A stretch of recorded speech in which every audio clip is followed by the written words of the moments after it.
It is a catastrophe to lose your ability to express yourself. I find this concept of not feeling comfortable bringing your whole self to work especially powerful personally, because it was my story too.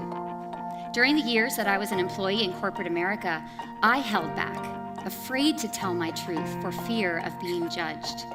I think of it like an iceberg. The energy that it takes to suppress our truth is like paying an extra tax on being different.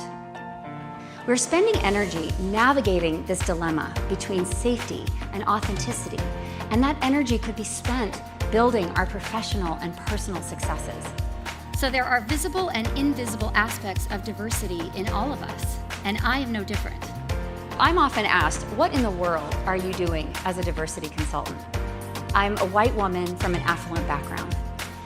The advantages of my socioeconomic background and my ethnicity were not earned by me, but I have come to recognize them as powerful tools for change.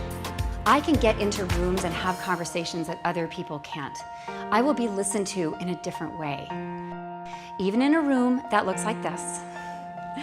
When I wrap up my session, somebody will sneak by me and say, "Thank you," quietly to me. That's how I know that I have to keep going with this work. I will not be called strident or a troublemaker behind my back. So far from surrendering to inequality, which I will never do, I am choosing to utilize my voice on behalf of others, and I believe that it's the least we can do. I hear leaders say, I'm well-intended, I really believe in diversity, what can I do? I always say intent is not enough. Intent does not build diverse organizations. You must put it into action and build accountability around it for yourself and for others that you work with. My advice, of course, never take your voice for granted. Challenge yourself to bring more of your full self to work every day. If you are not uncomfortable, you're probably not pushing yourself hard enough in terms of being aware of your own bias.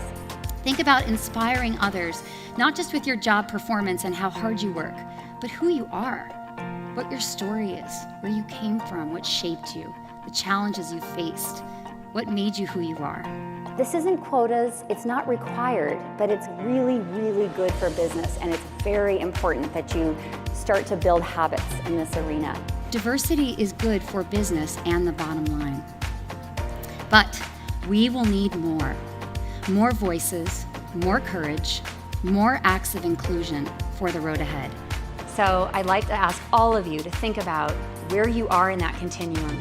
And if 50% of this room is covering right now, I don't want to live in that kind of world.